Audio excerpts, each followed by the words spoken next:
Securing America's energy future is critical to our security and our economic strength, both now and for generations yet to come. Nothing makes this clearer than the geopolitical dynamics that are currently at play. Adversaries like Russia and China are looking for ways to invest, influence, and in fact dominate the market.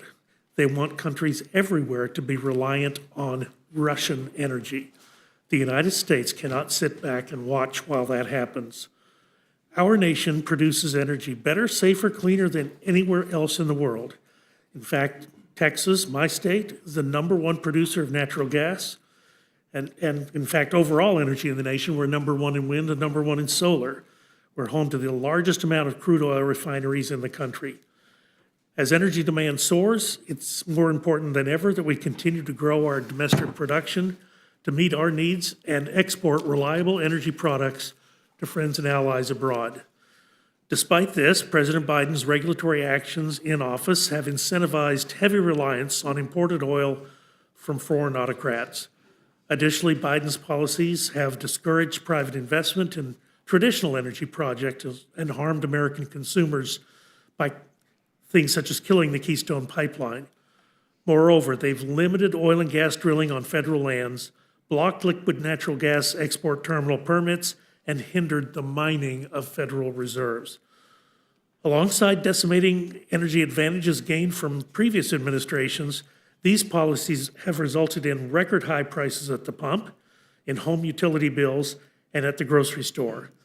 Gas prices are up nationwide by an average of 40 cents a gallon. And you know what?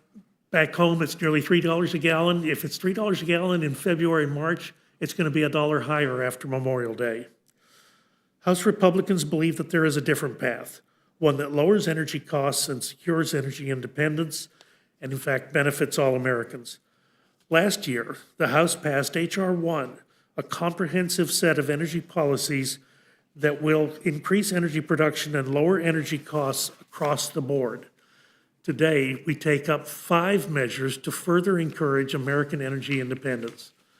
First, we'll consider H.R. 1023, the Cutting Green Corruption and Taxes Act. This measure will repeal the Greenhouse Gas Reduction Fund and the natural gas tax.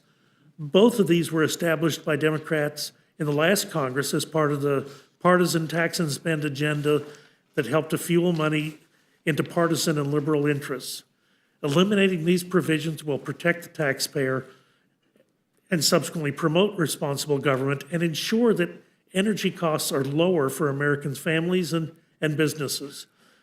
Next, we'll discuss H.R. 1121, the Protecting American Energy Production Act, which will stop the president from unilaterally declaring a moratorium on hydraulic fracturing. Hydraulic fracturing has helped drive the United States' energy independence and lowered costs for families. It is vital to our energy future, and we must protect domestic energy producers from the White House's continual surrender to the Green New Deal activists. The committee will also consider H.R. 6009, the Restoring American Energy Dominance Act, which eliminates a proposed Bureau of Land Management rule that will increase fees for oil and gas production. The net effects of this rule would be to limit exploration and production and crush small businesses. Preventing BLM from moving forward with their draconian proposal will help encourage future energy production and support lower prices for American consumers.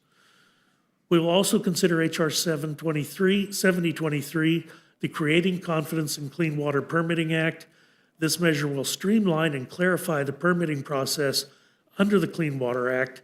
This will help reduce regulatory burdens and cut bureaucratic red tape to help move infrastructure, agriculture, and energy development projects forward while still maintaining strong conservation principles.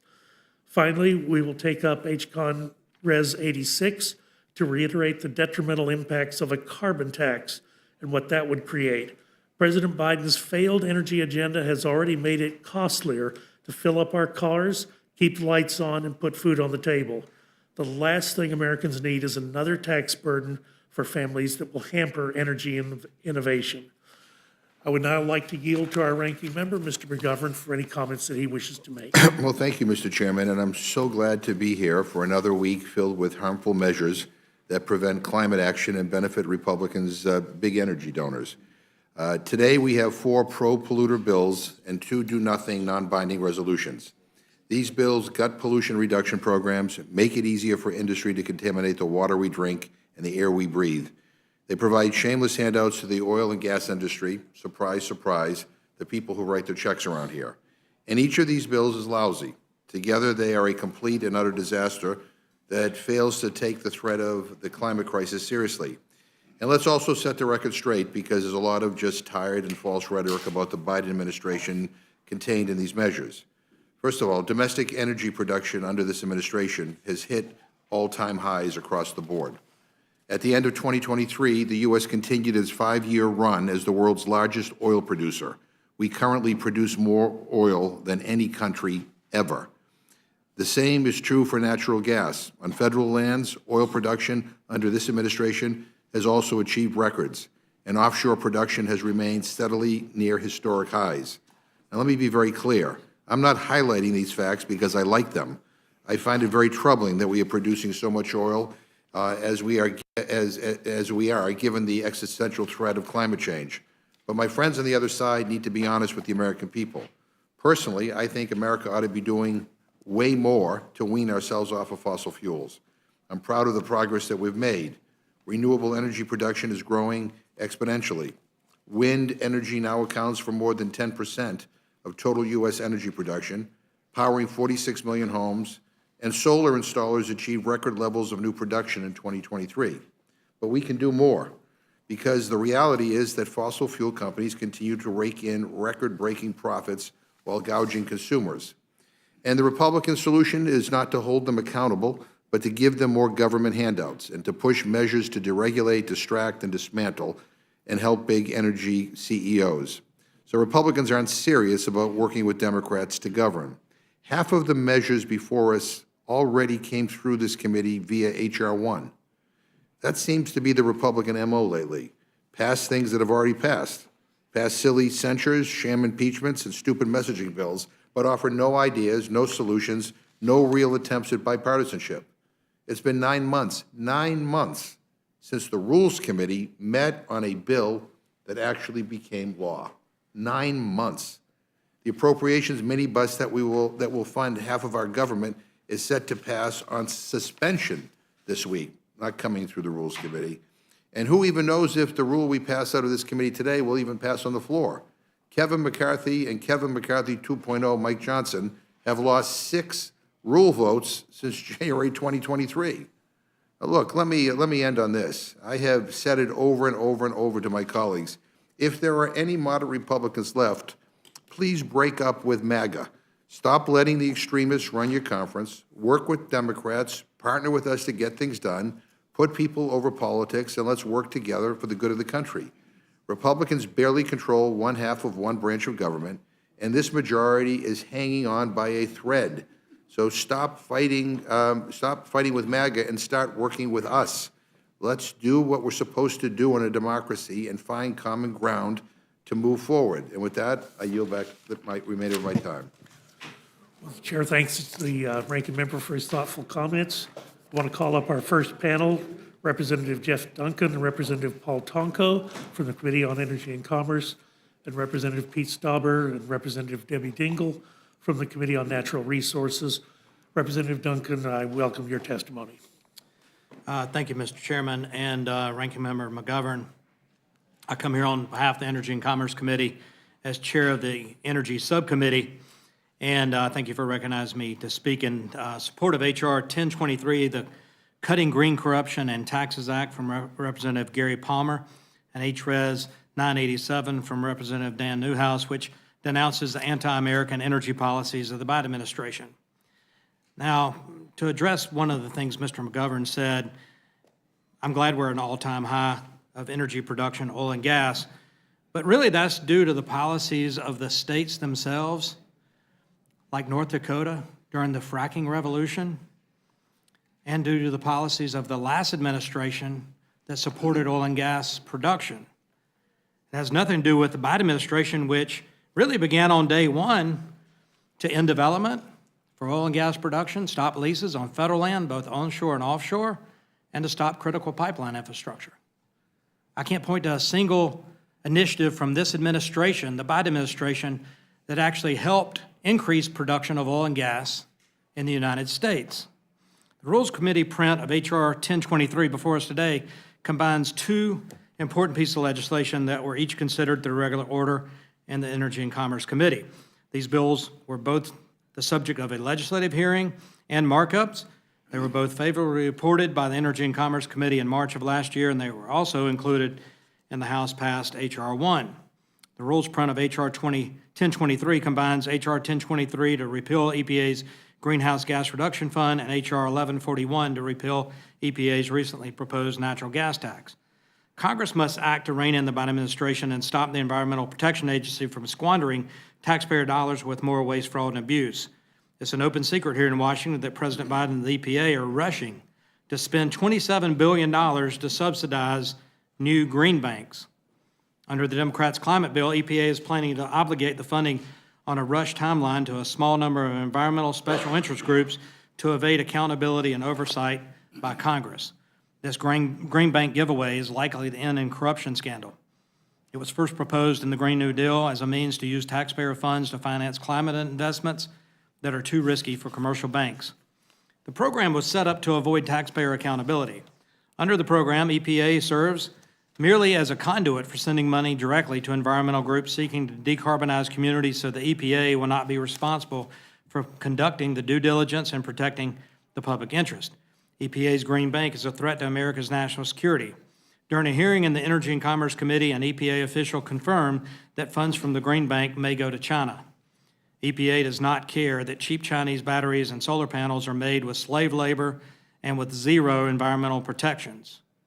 Through our oversight, the committee found that eliminating EPA's Green Bank will reduce the budget deficit, protect against government corruption, and stop China from receiving hardworking Americans' tax dollars. In addition to repealing the Green Bank, H.R. 1023 will also repeal EPA's recently proposed natural gas tax. Beginning this year, every American will begin to see the natural gas tax on their utility bills and at the grocery store. EPA ratchets up the natural gas tax. We'll start to see price increases across the board for everything that uses natural gas, either as a fuel or a feedstock. The natural gas tax is a national security threat. The tax will harm American energy and manufacturing workers by encouraging companies to relocate outside of the United States. The natural gas tax could also have devastating impact on our electricity prices and grid reliability, as 40% of our power is produced with natural gas. Through our oversight, the committee found that eliminating the natural gas tax will preserve good-paying American jobs. It'll actually help reduce utility bills and energy prices and protect America's national security. Now, from day one, the Biden administration has waged war on American energy. The Biden administration's actions and policies have jeopardized our grid security, caused America to become more dependent on foreign adversaries, and increased energy costs for Americans. Gas prices hit a 4-month high this week, with a national average of $3.46 a gallon. President Biden's anti-American energy policies know no end. There's taxing natural gas, blocking pipelines, banning LNG exports, imposing aggressive EPA regulations, and it just goes on and on. Just look at this week in which the Biden administration plans to announce a rule that will mandate that 67% of new vehicles must be all electric by 2032, regardless of cost to the consumer, regardless of functionality, and regardless of consumer choice. These policies are bad for American families and American workers. Congressman and Western Caucus Chairman Dan Newhouse's resolution, HRES 987, denounces these harmful anti-American energy policies.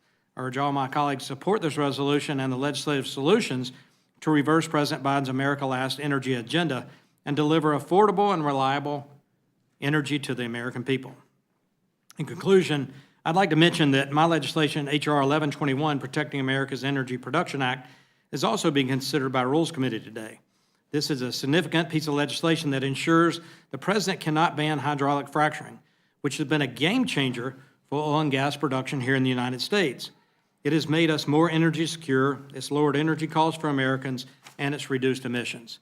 With that, I'd like to thank the members of the Rules Committee for considering these bills today, and I'd be happy to answer any questions you may have when the time's appropriate. And I yield back. Thank you, Chair Duncan. We'll go next to Mr. Tonko, also of the Energy and Commerce Committee. Thank you, Chairman Burgess, and thank you, Ranking Member McGovern, and the members of the committee for the opportunity to address you. I'm here today to testify on H.R. 1023, I strongly oppose this legislation, which would repeal the Greenhouse Gas Reduction Fund and the Methane Emissions Reduction Program. These programs, which were enacted by the Inflation Reduction Act, will reduce pollution, lower the deficit, and leverage private sector investment in clean energy projects across our nation. They will have tremendous benefits for communities, especially those that have historically been left behind. This is the third time Republicans have brought bills to repeal these programs to the House floor. H.R. 1023 makes it clear that Republicans are out of ideas, and the suite of dirty energy bills included in this week's agenda simply demonstrate that House Republicans refuse to hold polluters accountable for the damage they cause, damage to our air, our water, our communities, and certainly our climate. H.R. 1023 would stifle the progress that is being made toward a clean energy future. The Inflation Reduction Act delivered historic wins for the American people. It has already helped create more than 271,000 new, good-paying clean energy jobs and will cut costs for our working families. As part of that legislation, we enacted the Greenhouse Gas Reduction Fund, which will invest $27 billion to mobilize financing and private capital to address the climate crisis, to foster energy independence, to lower energy costs, and, yes, to promote job creation. This fund is using the successful model and track record of green banks and community-based lenders to support projects that otherwise lack access to capital and accelerate the transition to an equitable, clean energy future. The Biden administration is hard at work establishing the fund in accordance with the law. Nonprofits, states, and local governments have submitted applications in hopes of receiving funding. Today, these entities are eagerly awaiting EPA's announcement of awards. By repealing this program, especially at this stage of the implementation process, Republicans are essentially stealing a tremendous opportunity from so many disadvantaged and rural communities that stand to benefit from these funds, all to use this program to offset the repeal of the Methane Emissions Reduction Program. Which brings me to the second component of H.R. 1023, the Methane Emissions Reduction Program, also established in the Inflation Reduction Act, is a critical climate program that will provide incentives to drive down excess methane pollution and remediate the effects of the pollution that does occur. This program is not a tax, but rather ensures polluters pay for wasted methane. It holds individual companies responsible for their own leaks and wasted methane, while recognizing the cleanest performers. To be clear, companies can avoid paying a waste emissions charge altogether by not wasting methane. Wasted methane is bad for business. It's bad for consumers and certainly bad for climate. H.R. 1023 would allow this waste to continue unabated. Methane is a potent climate-disrupting greenhouse gas that is responsible for about 1/3 of the warming we are facing today. And at a time when our nation is experiencing a $1 billion or more extreme weather event every 3 weeks, it is critical that we reduce climate pollution like that of methane.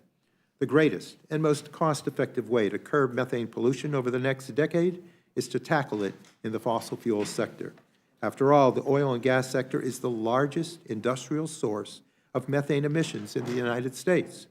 Without action to curb these emissions, methane pollution will continue to cause significant harm to public health, threaten the stability of our economy, and compromise the well-being of our communities and planet now and into the future. Climate change is here and is taking a toll on American families. We should be working together to build a better future for all by investing in clean energy and holding polluters accountable for the damage they cause. Instead, we are considering these failed proposals on the floor for now a third time. The Republican agenda continues to compromise Americans' health and Americans' safety and threatens our global competitiveness by putting polluters over people. That's why I oppose H.R. 1023. It's not a solution. It's a windfall for methane polluters at the expense of rural and disadvantaged communities seeking to get their fair share in the clean energy economy of the future. And with that, I yield back. Thank you for your testimony. Chair would now recognize Mr. Stauber. Thank you, Chairman Burgess and Ranking Member McGovern and members of the committee for giving me the opportunity to testify today in support of two bills. H.R. 1121, the Protecting American Energy Production Act, and H.R. 6009, the Restoring American Energy Dominance Act. America is rich in natural resources, and we know how to produce them cleaner, safer, and more responsibly than anywhere else in the world. The two bills we are discussing today will ensure that onshore American energy production can continue to benefit American families, jobs, our economy, communities, and our energy security and our national security. H.R. 1121, introduced by Mr. Duncan of South Carolina, would prevent any president from issuing a moratorium on hydraulic fracturing and establish a sense of Congress that states should regulate hydraulic fracturing on state and private land. Hydraulic fracturing has been around for almost 100 years, but recent technological improvements and the advent of horizontal drilling have allowed the United States to become a global energy superpower. We were once worried about running out of oil. Now we are the world's top oil and gas producer. On the campaign trail, then candidate Biden said he would ban fracking. While Biden's team attempted to walk the statement back due to public backlash, President Biden has continued to wage war on American energy production. In truth, a ban on hydraulic fracturing would devastate the American economy and force the United States and the world to rely on Russia, Iran, or China for their energy resources. Federal efforts to regulate fracking, which is currently adequately regulated by the states, could have an equally devastating impact. During the Obama administration, the Bureau of Land Management attempted to regulate the practice for federal lands and minerals, but the courts threw out the effort. H.R. 1121 would ensure that the Biden administration could not resurrect this failed Obama policy or a similar rulemaking and protect domestic energy production. H.R. 6009, introduced by Representative Boebert of Colorado, would nullify the BLM's proposed onshore oil and gas leasing regulations. The regulations put forward by the Biden administration will curtail energy production on federal lands by limiting onshore leasing, reducing flexibility, and increasing fees. The BLM's proposed regulations eliminate nationwide bonds while increasing individual bonding requirements 15-fold and statewide bonding requirements 20-fold. The rationale for doing this is to protect taxpayers from having to clean up orphaned wells. Based on these significant increases, one would think there's an orphaned well crisis on BLM lands. In fact, just the opposite is true. According to the Department of the Interior, there are only 37 orphaned wells on BLM lands, and the department has only called in bonds 40 times over the last decade. The proposed regulations also introduce new and vague preference criteria for evaluating onshore oil and gas leasing. The criteria purport to avoid conflict in areas with, quote, sensitive culture, wildlife, and recreational resources, end quote. However, the criteria are vaguely defined and could significantly reduce leasing, thereby threatening the longevity of the entire onshore oil and gas leasing program. The proposed regulations are another attempt by this administration to cease energy production on federal lands. H.R. 6009 would stop BLM's proposed regulations before they increase energy costs and threaten American energy production, American jobs, and our national security.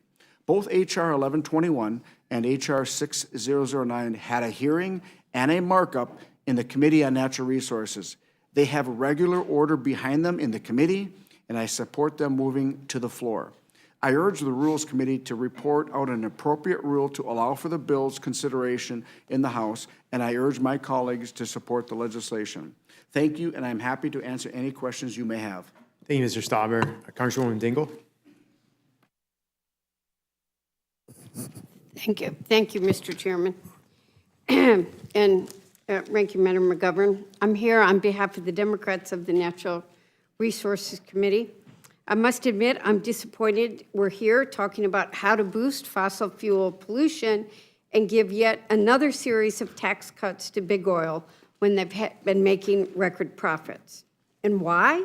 because our colleagues across the aisle are upset that President Biden is taking actions that respond to those who are being the most impacted by global climate change, and that he's doing things that we need to do to address the impact.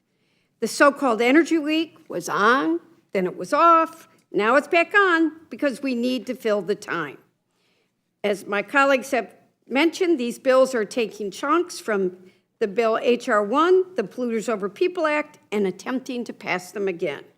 So let's get into these repeat bills we're here to talk about today. H.R. 1121 would prevent the president from placing a ban on fracking unless authorized by Congress, even if there's a public health emergency. Let's be clear, this is just another political messaging, more political messaging, and one we've already seen before in H.R. 1. This bill ignores the significant, serious consequences of fracking for nearby communities. Fracking is used both onshore and off to extract both oil and gas. And it has been linked to preterm births, high-risk pregnancies, asthma, migraines, fatigue, respiratory symptoms, skin disorders, and more. Toxic fracking fluid can pollute groundwater, turning drinking water brown with unidentifiable toxic pollution. Over 10 years ago, Congress found that oil and gas companies used in their fracking fluids nearly 30 different chemicals known to cause cancer and other health risks. But due to loopholes in the Safe Drinking Water Act, fracking remains primarily unregulated at the federal level. This leaves a patchwork of state laws with varying degrees of community protections. Some states have begun to require companies to disclose what's in their toxic fracking fluids, but even in those states, companies often can claim it's confidential or proprietary and get out of the disclosure. And the extent of the damage fracking can cause is still unknown. This Republican bill could have massive consequences for public health and the environment. Fracking releases methane, an extremely potent greenhouse gas, with leakage rates as high as 9%, potentially making frack gas worse for the climate than coal. And that's without even getting into harmful pollution enabled by fracking for oil, including offshore. I urge all my colleagues to oppose H.R. 1121. The president needs the authority to act to protect the American people.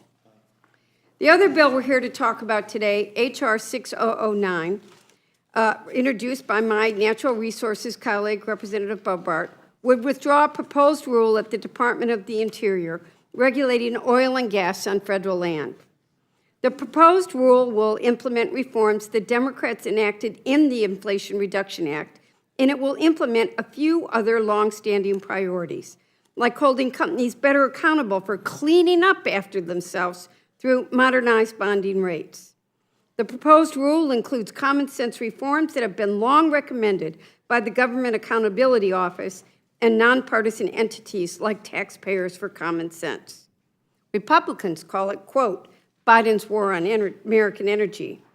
But with domestic oil and gas production and profits at record highs, it's hard to see how big oil is suffering. It's past time to commit to reforms to protect taxpayers and the environment. What we're talking about is modestly raising the royalty rates from 12.5% to 16 2/3. To compare that to states, Texas royalty rates are up to 25%, and in the bill sponsor's home state of Colorado, they're at 20%. And to repeat, these rates have not impeded domestic production.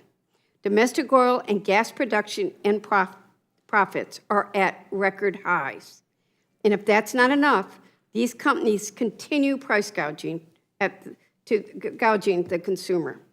And we talked about EVs.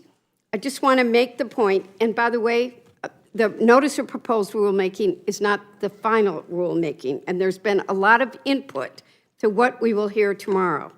But EVs save an average of $5,000 on fuel over 5 years for the driver. And 3 years ago, we lagged China in both EV and battery manufacturing.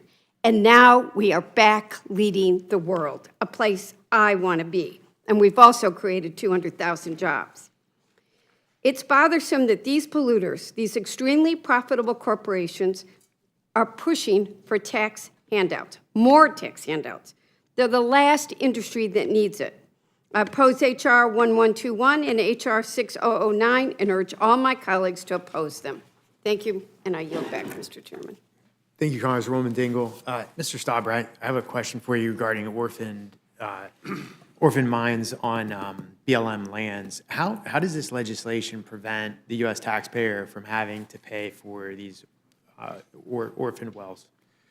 Thanks for the question. I can tell you that a company can't simply walk away from their orphan wells, and if they go bankrupt, it doesn't stop there. The BLM has a process. They will follow the rightful owners from the last producers to the very first producer on the lease.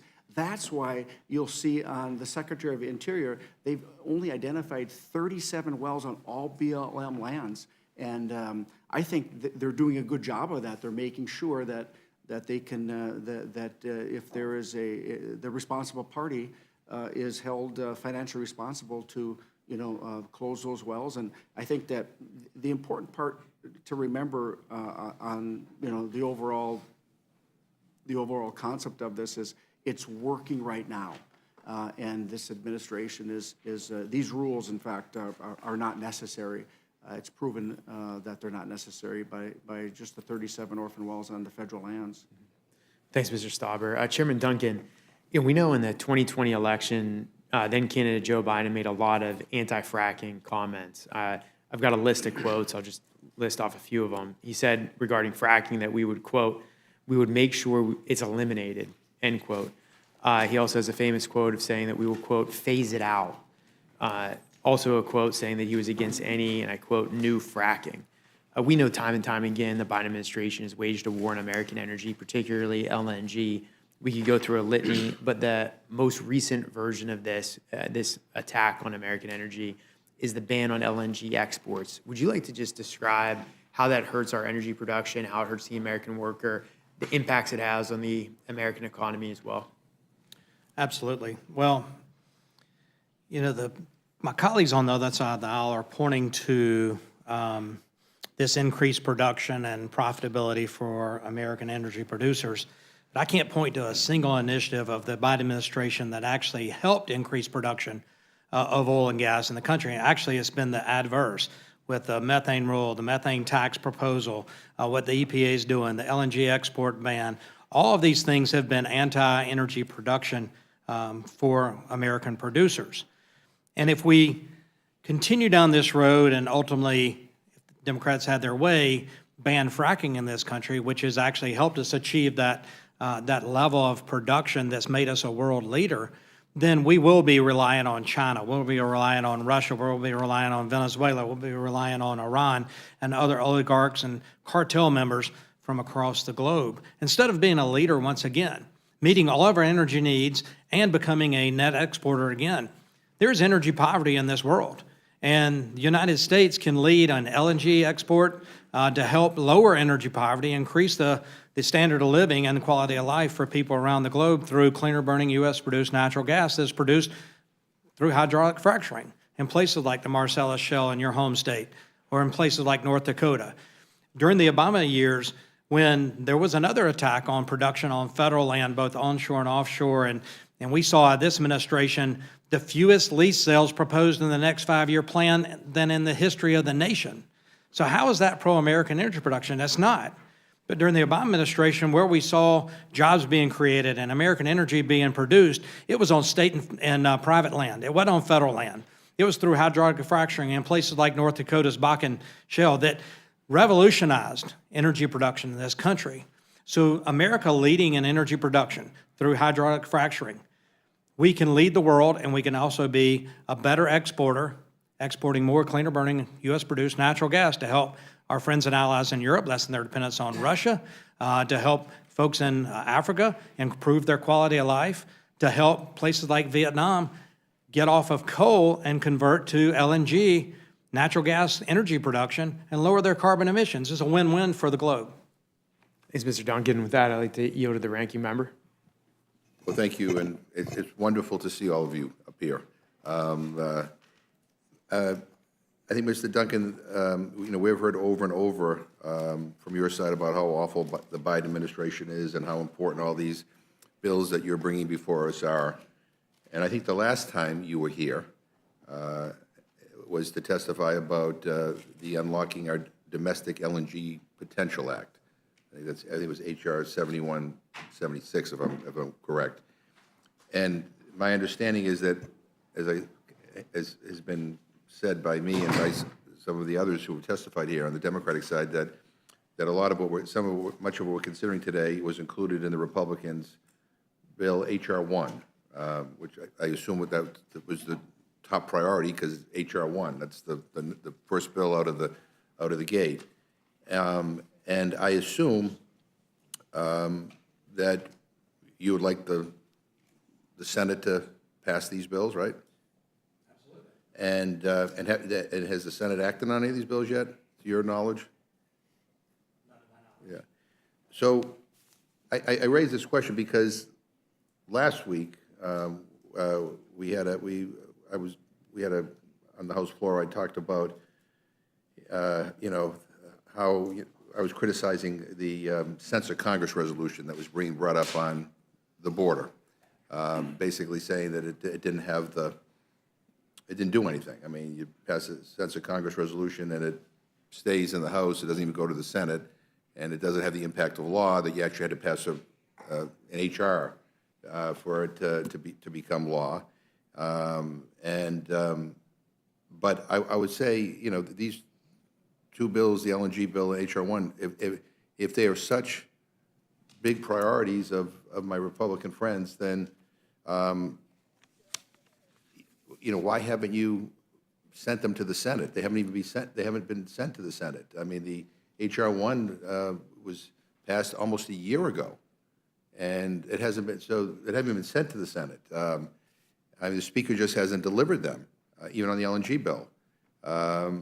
I mean, like I said, the House passed HR 1, and it's just been, and the Republicans in the House have just been sitting on it. I mean, it's almost as if the Republican leadership is trying to play hide and seek with the Senate, And I mean, I think if these bills are of such importance, then why hasn't the Republicans, why haven't you guys sent it to the Senate for it to even be considered? That'd be a question for leadership, and I'm not in leadership, but I would be willing to bet that when Democrats controlled the House, there were bills that weren't transmitted to the Senate either. Yeah, and that happens every once in a while. happens in every Congress. But not like this. I mean, in fact, I have a whole list of bills that you guys have passed that you say your top priorities that have not been sent over to the Senate, from HR 1 to the HR 1163, Protecting Taxpayers and Victims of Unemployed Fraud Act, to HR 3799. I may go right down the list, including, I mean, you made a big deal about impeaching Secretary Mayorkas, and that hasn't been sent over to the Senate for their consideration yet.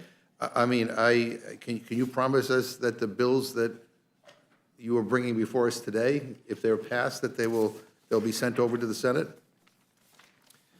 Like I said, that's a question for leadership. Mr. McGovern, I used to sell real estate for a living, and if I had a 100-acre tract of land, there were only so many buyers that could buy a whole 100 acres. Mm-hmm.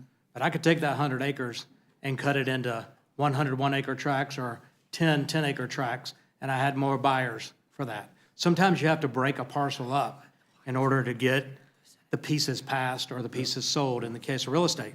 So this doesn't change the fact that Congress must act to advance the policies in HR 1023, for example, because time's running out to stop the EPA from wasting taxpayer money and raising taxes on Americans. So the time is now. That's why you're seeing this broke up and brought up separately. But to build on your analogy, you're not even letting the buyers in the door. I mean, you're not sending anything over to the Senate. I mean, again, you're blaming Biden for everything. I mean, I don't know, maybe is Joe Biden asking the Speaker not to send your priorities over to the Senate? I'm trying to figure out, like, how he could be blamed for the fact that HR 1, the top priority of my Republican friends, is, has not been sent over to the Senate. It's still sitting on the Speaker's desk. I mean, when I ask unanimous consent to insert all these bills that my friends like to talk about that are stuck here. The Senate doesn't even have an opportunity to consider them because they haven't been sent over there yet. Without objection. Yeah, I just point that out, 'cause I just find it, ironic that we people come before the Rules Committee and they talk about how, how Biden's stopping this, Biden's stopping that, Biden's stopping this, but H.R. 1 is not over the Senate, not because of Joe Biden, but because of you guys. So with that, I yield back. Thank you, Ranking Member. I'd like to yield to the gentlelady from Minnesota. Thank you, Mr. Chair, and I appreciate all of you being here today. But Mr. Stauber, I had a couple of questions about your legislation, and the Biden administration's statement on administration policy for this bill claims that it is unnecessary because neither the President nor the Secretary of the Interior has proposed a moratorium on fracking. Why do you think that's necessary? We have to watch what Biden does, not just what he says. He said on the campaign trail that there was no more new fracking. That was end quote. And so we want to make sure that he doesn't continue to devastate the energy that America can produce. And quite frankly, in a recent district court ruling, in quotes, it says, Congress has not delegated the Department of Interior the authority to regulate hydraulic fracturing. The BLM's effort to do so through the fracking rule is in excess of its statutory authority and contrary to law, end quote. Again, we have to make sure that the policies don't come forward that will, cause energy crisis or energy costs to increase. And I think that as we move forward, especially with this administration, we have to look not what they say, but what they do. They'll say one thing and absolutely do another thing. We've seen it in our energy production, and we've also seen it in our critical mineral production. So again, this is needed to ensure that this president or other presidents don't have the ability to make the decision. Thank you, Mr. Stauber. And moving to H.R. 6009, why are the preference criteria for onshore oil and gas leasing proposed in the regulation problematic? So the preference criteria is they're looking at it generally as only leases in areas that have traditionally been produce the oil and gas. And what happens is we know through this administration that they're extending the preference criteria out in areas to limit the opportunity to drill for oil and gas or in hydraulic fracturing.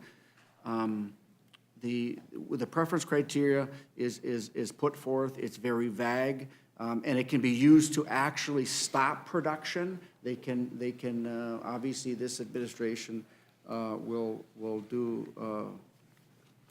what they can to stop production. The preference criteria it could describe almost any federal acreage, the way that it's defined, and I think it's going to open the BLM to even more litigation.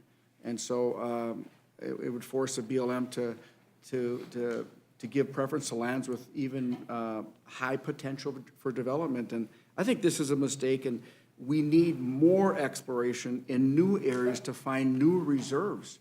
There's new technology out there that will give us this opportunity, and I think the preference criteria is something that is really concerning. And a good example, Representative, is the Permian Basin. Starting in the 1970s, we thought the production was over, right? Mm-hmm. And now look what the fracturing has done. Look what the technology has given us more barrels per day. And I think that this rule by the BLM, the preference criteria can be really disastrous and used as a weapon against future energy production. Well, thank you. Thank you, Mr. Stauber. And I appreciate it. I support the bills that we're bringing forward today. And with that, I yield back. Thank you. Thank you. I'd like to yield my fellow Pennsylvanian. Thank you, Chairman. You know, it's concerning that, once again, we're here with sort of a messaging rule with some bills that do not appear like they're likely to fly. What is it, 4 pro-polluters bills and 2 non-binding resolutions? And it's most distressing because we're hearing a really misguided message that sustainability and growth are at odds, or that sustainability and energy independence and good prices for American consumers are at odds, because if you look at the data right now, that's clearly not the case. The real underlying message here is that our Republican colleagues are hell-bent on rolling back the Inflation Reduction Act, which is a hugely important piece of legislation relating to climate rescue, most important environmental legislation we've seen in decades. The tax credits, lending programs, public-private partnerships created by that act are unlocking billions of dollars of investment in electric vehicles, renewables, energy production, and improvements to the energy grid. So that, combined with the Infrastructure Investment and Jobs Act, proves that these kind of investments, public and private, are good for both the climate and the economy, as we've heard repeatedly from both sides here today. U.S. oil and gas production are at record levels, for better or worse. And oil and gas corporations are reaping record profits. That doesn't relieve us of the obligation to make sure that we have a climate and environment that we can pass on to next generations. I'm really concerned HR 1023 would cut funding for 2 of the major programs under the Inflation Reduction Act to reduce pollution and lower carbon emissions. HR 6009 would make it easier for oil and gas companies to exploit public lands while at the same time reducing their obligation to clean up the mess that they make. And HRES 987 is another sort of garden variety, let's denounce anything the Biden administration does. So I don't see much in the way of useful legislation here. I'm very concerned about the attempts to roll back the Inflation Reduction Act's environmental rescue programs. So I think there's some big problems with the messaging bills that we're seeing here. Is there anything you wanted to add, Mr. Tonko? Much has been said about the methane measure to be seen as a tax on the industry. Look, it seems like there's an opportunity today to avoid retrofitting the system, to avoid the waste, but it's cheaper to allow for the waste. And I think it's important for us to take proven technologies and take the suite of incentives that are part of the Inflation Reduction Act made available to the fossil-based industry to fix the problem. You know, there's a talk about them having to pay for that waste. You avoid that payment by using the incentives and fixing the system and then not allowing for a very dangerous release of methane. Now, there is a tax currently, if you want to look at it from a consumer perspective. They pay now for the waste that they never realize as a product. And so that waste, through either flaring or leakage, is being paid for. So we're just saying, use this suite of incentives, make it work for the industry, make it work for the consumer, make it work for the planet. And so this messaging here is a fear tactic, when in fact there is somebody paying that burden right now, and it's your consumers, my consumers, across the country. I think that's an important point, that the use of these various products is not penalty-free. Someone's going to pay, whether it's the consumer, whether it's people who don't have access to clean water, depending on which of the initiatives we're talking about, people who don't have access to clean air. So Congresswoman Scanlon, I would Yes. point out, too, that the industry itself has imposed some improvements upon themselves, making commitments to make certain they respond to the climate needs, to the pollution that is being realized. So there is that proven technology. They're acknowledging by setting a higher standard. We're just saying, here are the incentives, fix the system, avoid the waste, and don't have the consumer continue to pay as they are today. And I think we ignore the will of our younger generations who are adamant that we need to do better on protecting the environment that they would like to live with. So thank you. I yield back. Thank you. I'd like to yield to the gentleman from Kentucky for any questions you may have. Mr. Duncan or Mr. Stauber, do you have anything you want to add? I will just say that they talk about, you know, the big energy companies, et cetera. I think that the big energy companies love when the Democrats are in control because they make the biggest profits. When the former administration was in the White House, on average, $1.87 a gallon of gas in Minnesota's 8th congressional district. It's over $3 now. So those energy companies love the policies that are coming out of this administration. And I think we have to understand this, Representative, that we have the ability to lead the world. We have to have the political will to do it. And we do it better than anybody. And I think my colleagues on the other side of the aisle agree with this. We want to use American technology, American jobs, American resources.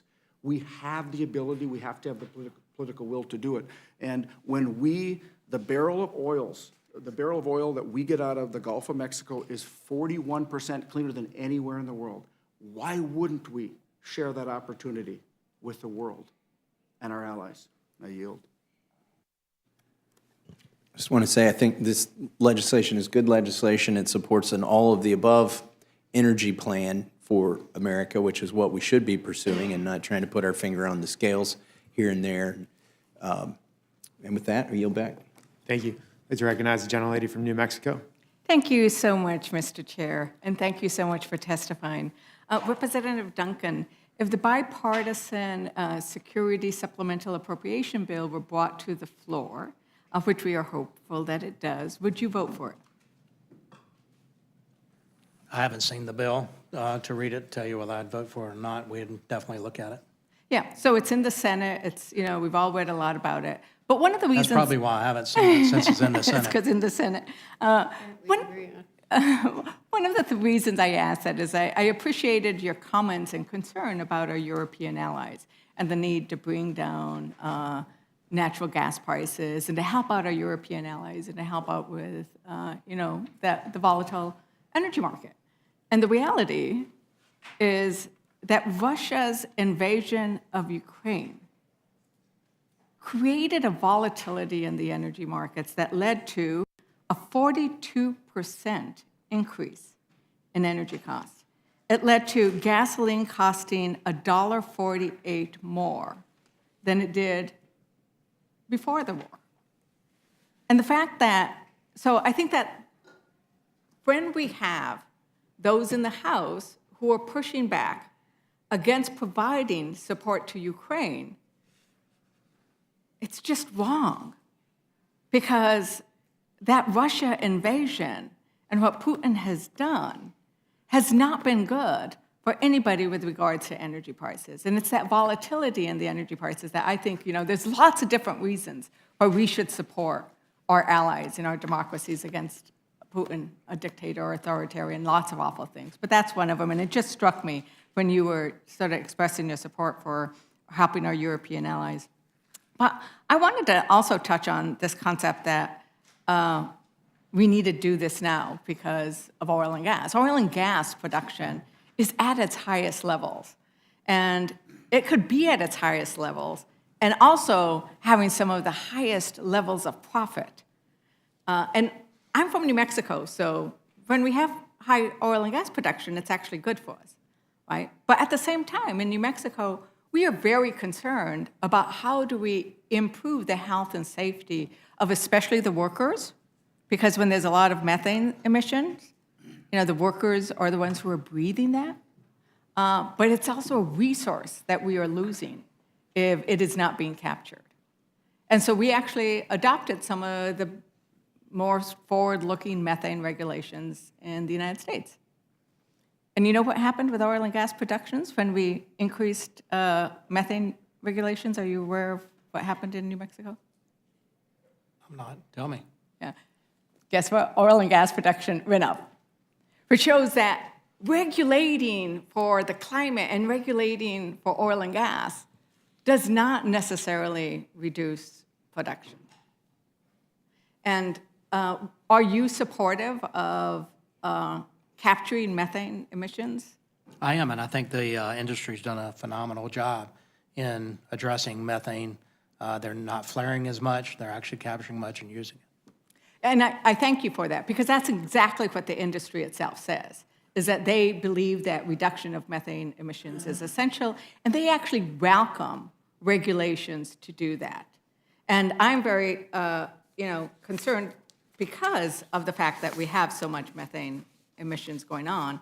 And, Mr. Chairman, I'd like to enter into the record, seek unanimous consent to enter into the record the article, U.S. oil and gas system emissions from nearly 1 million aerial site measurements. Without objection. And the shorter article, that's a nice long study done by Stanford, the shorter article describing it, which is U.S. energy industry methane emissions are triple what government thinks. Without objection.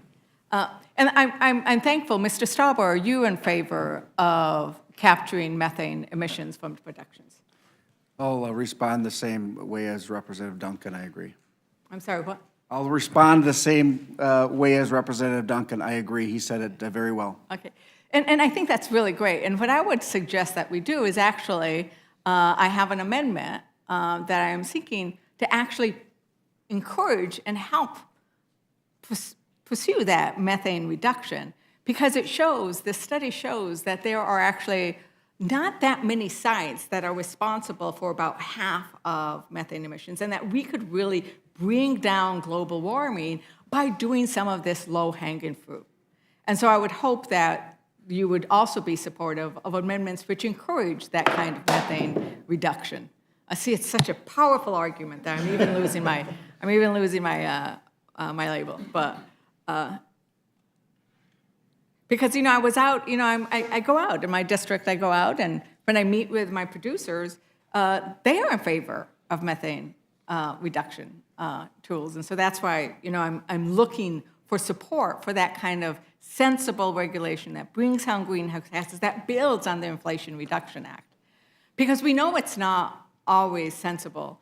Representative Dingell, we had some comments earlier about bonding, and that we really don't have much of a problem with regards to oil and gas producers who sometimes walk away from their obligations. I actually carried a bill to address the orphan wells, and we ended up with about $4 billion in the Inflation Reduction Act to address the fact that way too many producers had walked away from their obligations to clean up their mess. And so the taxpayer was left holding the bag. Can you respond to some of the comments with regards to the problems around bonding and their adequacy? I would be happy to. We have heard the Republicans say that bonding reform isn't needed to make sure the oil and gas industry cleans up its own mess, saying that BLM has identified only 37 orphan wells, but that's not the complete picture.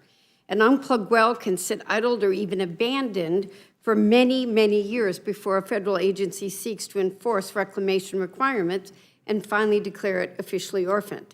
That process eats up valuable staff time and resources, but in that time, these unplugged wells can leak oil and gas, creating environmental and public health hazards, regardless of whether they've been officially deemed an orphaned or not. And we're talking huge numbers. In 2019, nonpartisan GAO identified 2,294 unplugged wells that have not produced in over 10 years. The oil and gas industry should pay to plug and remediate those wells, not the American people. Thank you for pointing that out. In New Mexico alone, we've done a new mapping, and we've showed that there are 2,391 currently documented orphan wells in our state alone. And in Philadelphia, in Pennsylvania, and in other places, this is a big problem. And so we cannot hide the fact that there are those who want to be responsible. Like when I met with Chevron, they were like, we want to do right, we want to do right. but there are so many others who walk away from their obligations. So thank you for pointing that out. The last little thing that I'm concerned about, and I'll let you, Mr. Representative Tonko, address the fact that these funds that want to be slashed, who are the people who most benefit from the funds that would get cut? That would get cut. Certainly, the rural communities and in lower-income communities, neighborhoods of color oftentimes, who are impacted by these emissions. I think it's important for us to recognize that we can do a lot to improve their quality of life, their public health is responded to with a measure like that Inflation Reduction Act. There's also talk, if I can address an earlier statement about technologies and reaching to other countries to respond to our needs. There are provisions within the Inflation Reduction Act that require that Build America, Buy America provisions are applicable across the board to these projects. So, for many reasons, I think the efforts here are counterproductive to, addressing the industry itself, because to your point, there are benefits that come with them. This is waste for them also, but also comes to benefits for our consumers and those in special certain territories and geographies, and also the planet benefits. One of the wonderful things about all of the things that we were talking about there, including the Inflation Reduction Act, is they actually create good-paying jobs, right? When we build more pipeline to capture the methane that can power big rigs and that can, create electricity for our companies, we're actually creating jobs for people who are working in the oil patch, who have those skills that we can actually have those good-paying jobs. When we plug those orphan wells, we are creating jobs. We have a lot of new rigs now that actually are plugging rigs, and those are good-paying jobs. And so I think that we need to recognize that this is like a win-win, right? It's a win for the environment. It's a win for the economy. It's a win for the workers who do this work. And I know, Representative Dingell, you know that many of these are also union workers. And so we are talking about stuff that is good for America and for American workers. Is that correct? That's correct. We've created more than 200,000 jobs just on EVs and batteries. So, and we're creating more and more. We want to bring those jobs home. I am not going to let China beat us at anything. I want us to stay at the forefront of innovation and technology. I'm not old, but I'm seasoned. I remember the 70s when we lost to Japan for a decade because we weren't ready for the small car market. We can't cede our leadership again, and these policies that we are pushing forward are protecting jobs, bringing jobs home. We want to build them here. We want to lead the global market. Right, and because we can do something better here, we should do it here, we should build it here, and we should clean it up here with our own workers. And thank you, and with that, I yield back.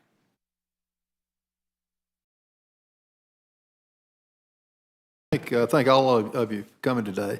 Mr. Stauber, do you have something you wanted to add? Yeah, thank you very much. I just want to make it clear that the majority of orphan wells are on state and private lands. And this BLM rule, this regulation, is only for BLM lands.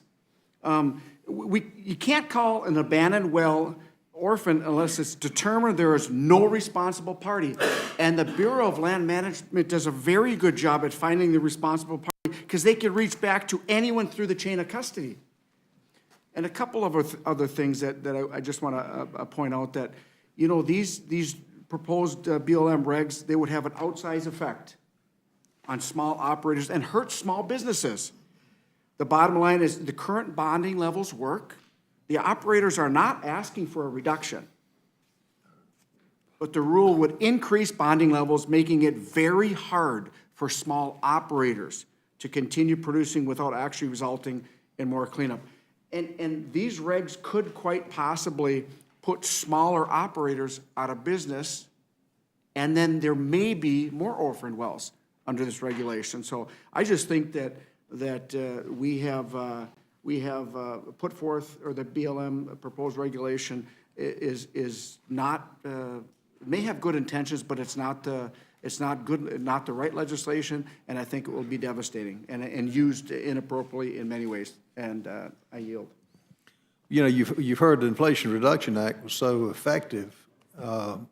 As Linger Fernandez, have you talked to any of your car dealers in New Mexico about how the electric car subsidy has worked out?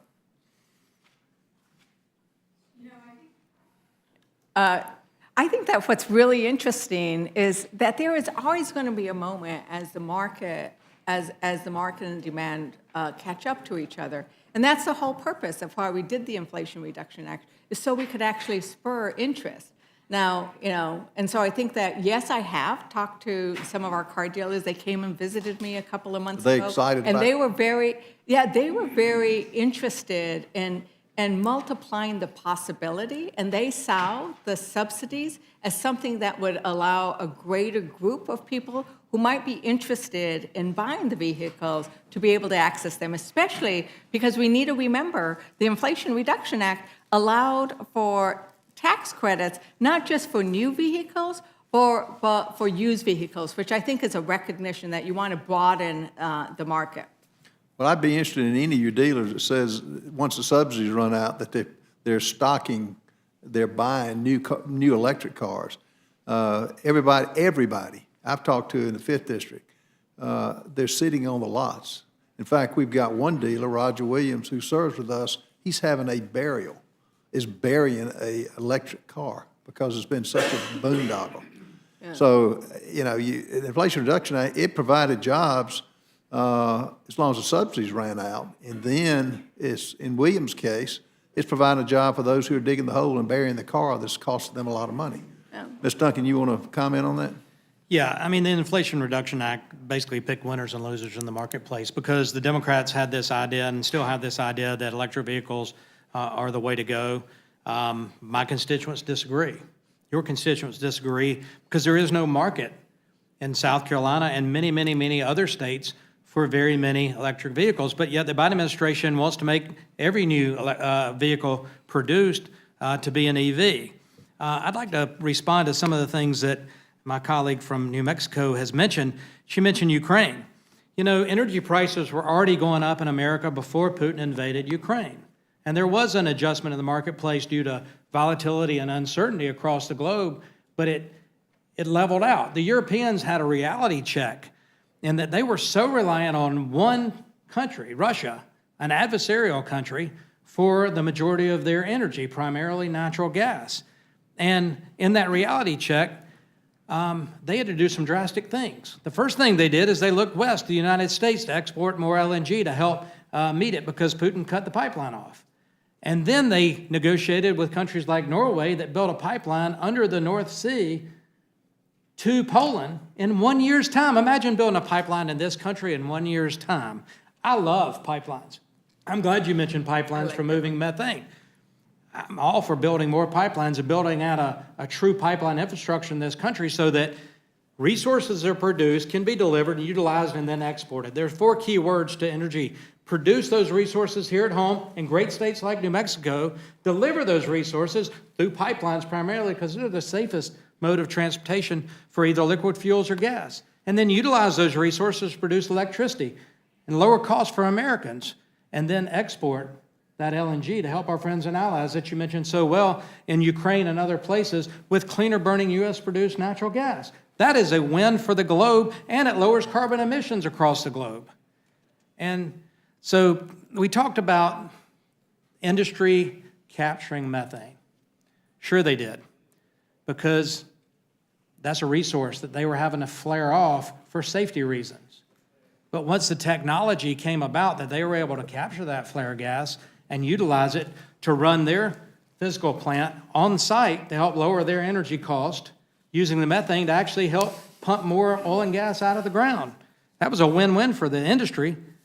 And excess, they could turn around and put in the pipeline and sell. It was a resource that they could make money off of. It was a win-win for industry to capture more, and they're doing a better job at it every single day. And so I think, you mentioned Ukraine, I think any Ukraine help would come about through Congress if this administration and this Congress will get serious about securing our southern border and the immigration crisis we have there. So I thank the gentleman from South Carolina. I yield back. Well, there's talk about the, China. Get with President Biden and say, let's stop the balloons flying over this country unfettered. Let's talk about, the things we're dependent on with China. We're not winning with China. We're losing with China. And let's talk about that in this EPA Green Bank program, $27 billion allocated to the Green Bank that comes from hardworking Americans. You know, I've never seen a taxpayer dollar that Democrats either didn't want to spend or give away. And this is a huge giveaway program. You're taking $27 billion out of taxpayers' pocket, and there's no guarantee that some of that money won't go to China for some of their green initiatives. We had hearings where EPA officials could not say that none of this money would go to China. $27 billion, and they funnel it to nonprofits for eligible uses that include fundraising, employee wages, soliciting gifts, paying strategic advisors. That's hardly saving Americans money. This program is basically an EPA-hosted conduit to de-risk decarbonization policies that otherwise cannot get financing. It's time to claw that money back, save taxpayers' money, lower the budget deficit that we have, and have some accountability in it. There is no accountability in this program. Once the money is given by the EPA to these nonprofits, there's no accountability on EPA's part. I think we ought to be better stewards of taxpayer dollars. And if I wish everyone here could have heard the governor of Alaska talk about how the Biden administration is crippling Alaska with these same regulations. They're canceling oil leases. They're crippling a country, a Alaskan economy that was second to none. Y'all want to comment on that? Well, the Biden policies, they're required by law to issue a 5-year plan for oil and gas leasing on the Outer Continental Shelf. And in that 5-year plan that the Biden administration put out has the fewer number of lease sales proposed over the next 5 years than ever in the history of this country. That's how they're further crippling the United States. And within that 5-year plan, there is no new oil and gas leases off the coast of Alaska. There is no new oil and gas leases in the Atlantic. There are other places where we have resources that we ought to look hard at. Mr. Stauber? Mr. Norman, the state of Alaska has more sanctions on their energy production, 54 more sanctions put on them by the Biden administration than the Biden administration has put on Iran. And the seriousness of this, and Ms. Duncan, you mentioned the invasion at the border. When the cyber attack occurs and they shut down our electricity, it's not if, it's when. We're dependent, and I guess my friends on the other side of the aisle just do not think that we're dependent on OPEC countries for our oil and natural gas, and we've got a 100-year supply here. We've got a 100-year supply, and when it's shut down, what are we going to do? What's going to be the answer? Be energy independent? It's not happening under this administration. Now, methane, is he still going after cows and goats for methane? Last I heard he was, yes. He's going after cows and goats for methane. I know Al Gore thought that. Well, that's the insanity of this, just like the electric cars are insanity. Just like, you've heard all of our lives, home building is the bellwether of the economy. South Carolina has people moving there from all over that are fleeing the policies. The liberal policies are not working in New York. They're not working in California. They're not working in Oregon. We've got to slow down in housing. You know why? Paying gas prices. Gas delivers everything that goes into a single family or commercial building. And we in South Carolina, which have got an abundance of people coming there, we can't build affordable housing. So I wish my friends on the opposite side of the aisle would get with their president and try to get some sanity back, get energy independent for the safety of this country and the solvency of this country. And if we can't do that, then we're going to end up paying a huge price for it. Thank you all for appearing, and I yield back.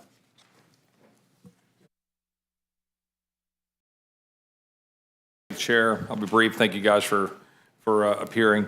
Mr. Duncan, isn't this just a tax on the American people? Yes. Does it make sense to tax the American people and then complain about needing to have federal subsidies to help people who, lower income folks who can't afford their power and electricity? It makes no sense to me. Does this help or hurt China? It helps China. Does this bill help or hurt China? This bill would hurt China. Hurt China and help us, right? Yes. Yeah. I try to keep things in pretty basic form. We are taxing the engine of economic prosperity for the United States. We are taxing the American people. This legislation by Republicans is an attempt to stop radical progressive Democrats from continuing to tax hardworking Americans, hardworking American families, increase their power bills, make us more beholden to China, none of which, in this, will anything under our current law, in anything that we're doing, will it not continue to perpetuate the fact that China is increasing exponentially their production of greenhouse gas emissions?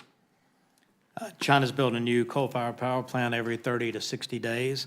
Their greenhouse gas emissions are increasing, as they are across the globe, because now we have a pause on LNG exports that would help benefit folks from all over the globe. At the same time, China has most of the rare earth minerals across the globe. They have rights to it, they're mining it, and they're doing it in a very environmentally insensitive way. Nobody does it better than the United States from an environmental standpoint. But yet we've seen this administration, the last Democrat administration, continue to take those areas where we have the rare earths that we could mine in this country off the table for mining and production. And we're seeing in Mr. Stauber's state where they want to stop copper mining. Well, if you think about copper, copper's needed for winding electrical motors, copper's needed for transmission of electricity. Copper's a valuable resource in the production of steel. But if we're going to end the copper mining, then we're going to ultimately end steel production in this country, and that weakens America. Would we not do more for the environment by increasing natural gas production and have the environmental impact of electrifying every vehicle in the United States, putting solar on every household in America, and adding 54,000 industrial-scale windmills? If you replace coal power, for example, with American LNG, isn't that the rough equivalent? Because that's what I have as a quote from EQT Corp CEO Toby Rice. In other words, our move to natural gas was dramatically reducing the production of greenhouse gases, right? And this country was leading the world. And this president comes in and has a full-scale assault on natural gas production. The one thing that was actually dramatically changing and turning around greenhouse gas production. And all we're trying to do, frankly, is dent that with this bill in order to peel back part of what the Inflation Reduction Act is doing in terms of propping up and subsidizing. By the way, 90% of the subsidies going to billion-dollar corporations. Does the gentleman agree? I agree with you. I'll yield to the gentleman from New York, or I'll yield time back. But I would just say I appreciate the legislation. It escapes any logic or common sense for a nation, such as we are, a nation, to undermine its own prosperity, its own economic security, its own national security, deferring that national security to one of our sworn enemies, China, undermine the ability of the American people to prosper, all in the name of a singular supposed objective, which is reduction of greenhouse gases in pursuit of a climate agenda, which, if you look at the evidence, would have a minimal impact at best. A minimal impact at best. So what are we trying to do as Republicans? Try to say, guys, perhaps we can refocus our efforts, reopen up American natural gas, ensure that we can do that in a way that will help benefit American families while making our economy strong, while making a stronger national security perspective. And oh, by the way, if you really want to get rid of CO2 production, then double down on nuclear production.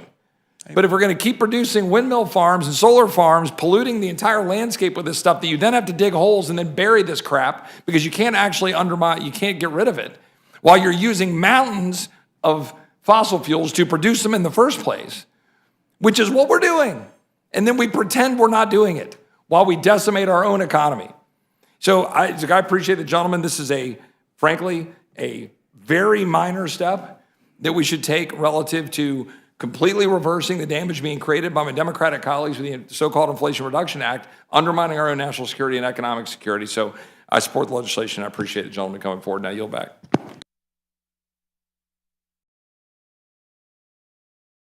Representative Duncan, I'd like to revisit for a moment the $27 billion slush fund known as the Greenhouse Gas Reduction Fund. that has been included in the Inflation Reduction Act. Representative Duncan, what happens when this $27 billion fund runs out? Well, first off, none of it will be returned to the hardworking American taxpayer, and any proceeds generated by the fund are kept by the entities who receive the funds. So nothing goes back to the taxpayer. That's amazing.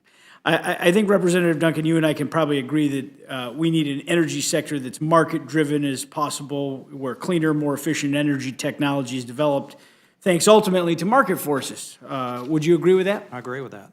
And does the Greenhouse Gas Reduction Fund, in your view, help or hinder a more innovative, efficient, and ultimately cleaner future that's built on the forces and demands of the market? So no. First off, the EPA doesn't have the capacity nor the expertise. They're not a bank. They're not a financial institution. They don't have the expertise to manage $27 billion greenhouse gas fund. Additionally, it's outside the scope of their mission. EPA's mission is to protect the health and the environment, not facilitate capital formation. So the Green Bank at the EPA is an example of central planning, a government-controlled economy in which the federal government picks the technologies that succeed and those that fail. The best way to reduce emissions is by encouraging private sector innovation and doing what the gentleman from Texas just talked about, empowering the natural gas sector in this country. Thank you. I'd also like to turn for a moment to the natural gas tax, which estimates expect will result in a greenhouse gas emissions reduction of 2.6%. Representative Duncan, can you once more remind us here today, with China building coal plants at record pace, what sort of a dent in the global greenhouse gas emissions will this 2.6% reduction, thanks to the natural gas tax, really have? So if China continues on pace, there's nothing we can do here in this country by taxing Americans or taxing American manufacturers and oil and gas industry.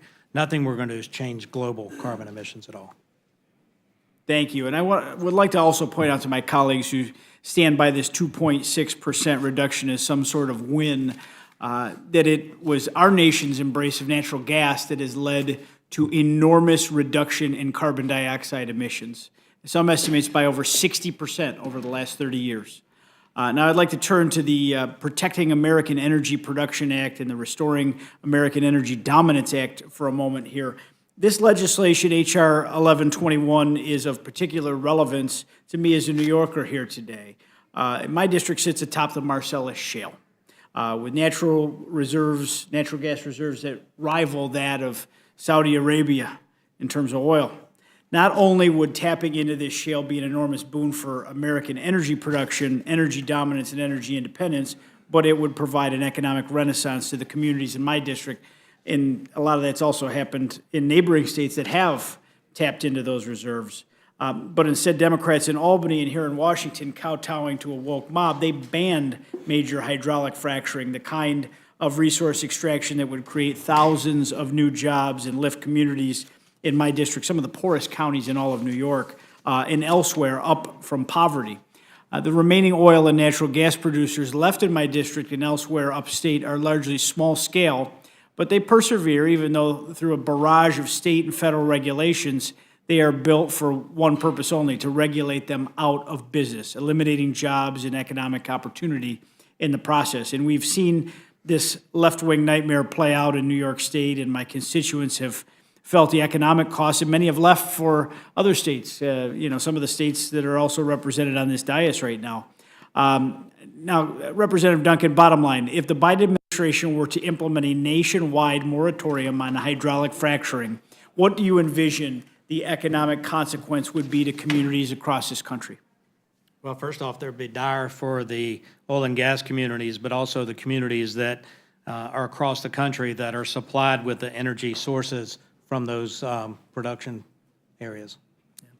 Thank you. And now turning to H.R. 6009, the Restoring American Energy Dominance Act. My colleagues on the other side of the aisle have insisted that blocking the Bureau of Land Management's proposed rule entitled Fluid Mineral Leases in Leasing Processes would prevent this country from reaching its climate goals. Now, Representative Stauber, which country currently dominates the market for much of our world's mineral extraction? China. And can you remind us which country is building more coal power plants at a faster rate than ever before? Is it us or is it China? The communist country of China. And if I may add, I want this committee to understand that we can be energy dominant and mineral dominant if we have the right leadership. Minnesota has the most mineral wealth of any state in our nation, with the exception of Alaska. And as I stated, the Biden administration has put more sanctions on the production of energy in Alaska, 54, than they have the country of Iran. We have the ability to do it and do it right. And I know we're not talking about mineral extraction, but you brought it up, Representative. Minnesota has the biggest untapped copper nickel find in the world. And this administration removed the leases and, in fact, banned 225,000 acres from us being able to mine it ethically and responsibly.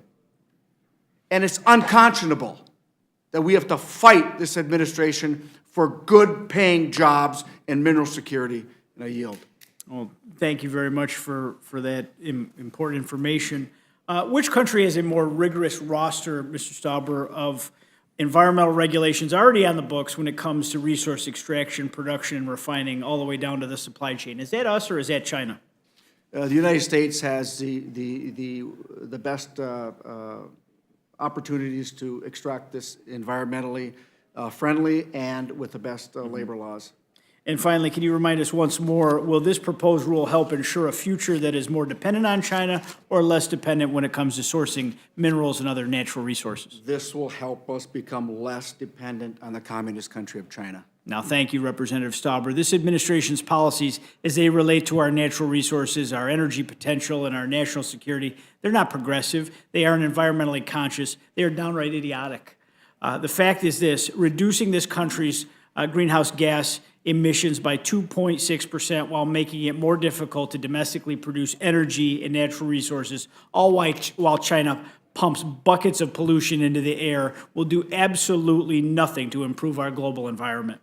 Supporting these acidine policies is setting up this country and our future generations for a dangerous, costly world where the dream of a cleaner energy future is just that, a simple dream. I strongly support the legislation before us, and Mr. Chairman, I yield back.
And I would just encourage that we pay attention to that. In regard to the greenhouse gas emission program, you know, a very large number of applications have been received across several agencies. DOE, Treasury, along with EPA and others, are utilizing career members of the Office of Grants and Department to make certain that with great scrutiny, oversight, accountability, and transparency, they're choosing the applicants from a field that will leverage from the $27 billion far more dollars from the private sector that enable us to address cleanup of our environmental and energy.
Yeah, that's the one.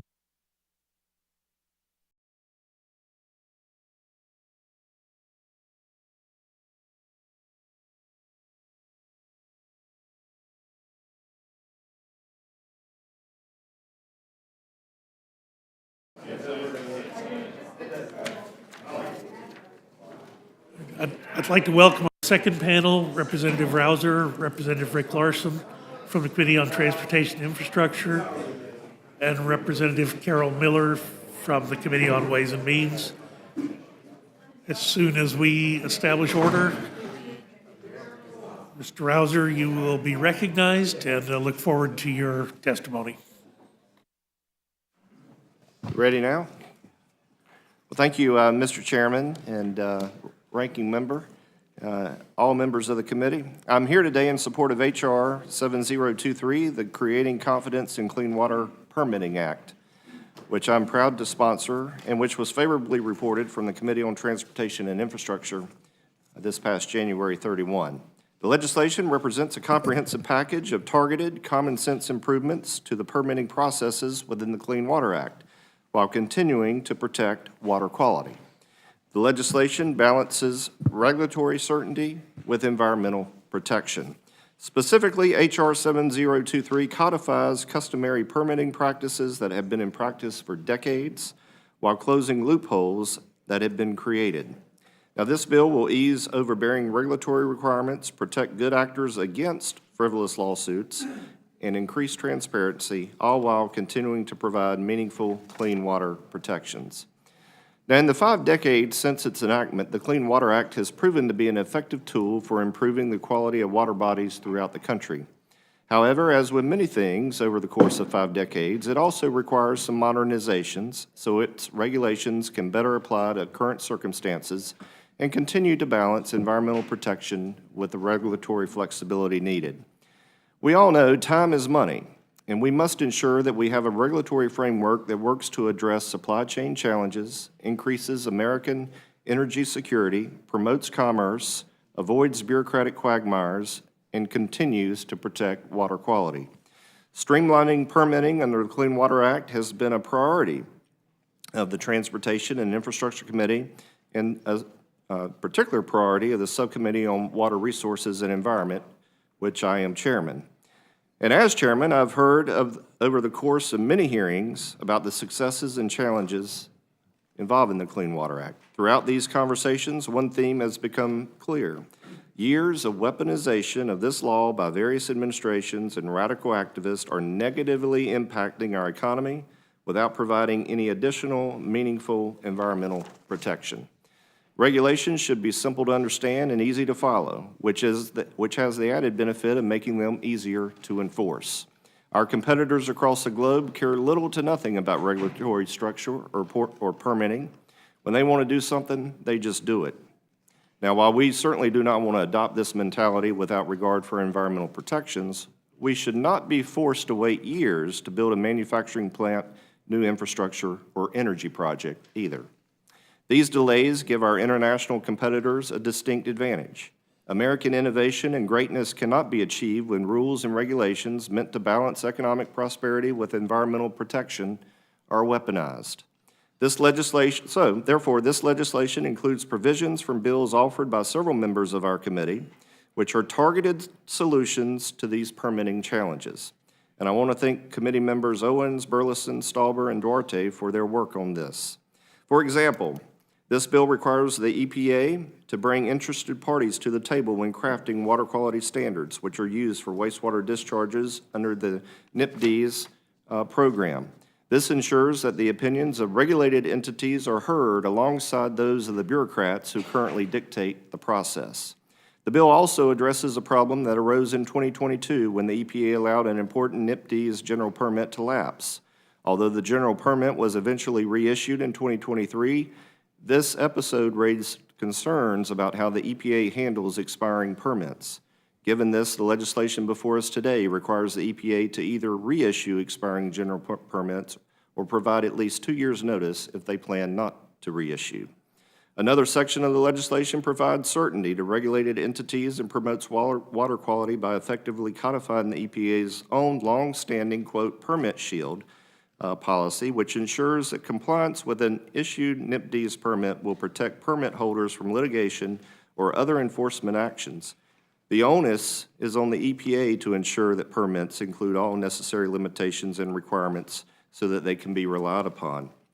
Now, this legislation also maintains the EPA's veto authority under Section 404C of the Clean Water Act, while ensuring it can only be used as intended, not preemptively before anyone has applied for a permit or retroactively after a permit has already been issued.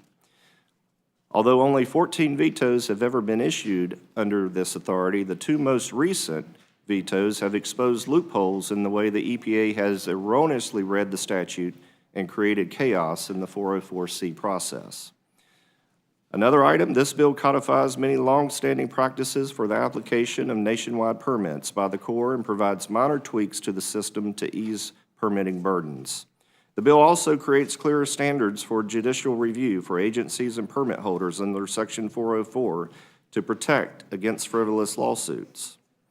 Activist litigation against these permits can delay critical infrastructure projects for years and can end up costing the taxpayer far more because of it.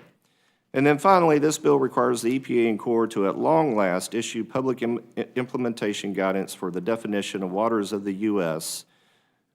Specific to the post-Sackett decision to finally get jurisdictional determinations moving and projects done. So despite what some like to say, this bill does not gut the Clean Water Act. Instead, it provides balance between regulatory and environmental protection by codifying long-standing permitting practices and ensuring clarity and consistency for federal agencies and those required to obtain permits. In doing so, we can keep projects on time as well as on budget, all while maintaining our nation's clean water efforts. So with that, Mr. Chairman, I'm happy to answer any questions moving forward and encourage adoption of the bill. Chair, thanks the gentleman. Gentleman yields back. The gentleman from Washington is recognized for his testimony on the bill. Thank you, Mr. Chair and the ranking member, and thank the full committee for the opportunity to testify on behalf of 7023. Mr. Chairman, our predecessors in Congress worked in a bipartisan manner to enact the Clean Water Act, one of the nation's bedrock environmental laws. The pro-clean water bipartisan consensus has held firm for decades, allowing communities to enjoy cleaner water and giving businesses the certainty they need to create jobs and spur economic growth. And to that end, thanks to the historic investments like the bipartisan infrastructure law and the Inflation Reduction Act, our economy is in fact on the move. We've added nearly 15 million jobs since 2021, and unemployment has been under 4% for the longest stretch in more than 50 years. Wages are up, inflation is coming down, and we are growing the economy from the middle out and the bottom up. That's the context in which my colleagues are proposing to really shatter that bipartisan consensus around the Clean Water Act that has existed since its passage. This partisan bill will not improve the Clean Water Act project permitting or create certainty. It, in fact, will do the opposite. It undermines existing and bipartisan efforts to improve permitting efficiency. Injecting legal uncertainty with an ill-advised partisan attack on clean water is the last thing our thriving economy needs. According to the statement of administration policy, this bill will, quote, create uncertainty, confusion, and conflict in permitting processes, end quote. So what will this bill achieve? It weakens Clean Water Act protections, provides legal shields for polluters, and slashes oversight for high-risk projects. What does this bill do for communities we represent? It stifles input on projects that threaten their water. This legislation prioritizes polluters over the public by limiting the opportunity to review and challenge environmentally damaging projects. What does this mean? What does this bill do for clean water? Nothing good. The legislation recklessly eliminates EPA's oversight of ecologically devastating projects.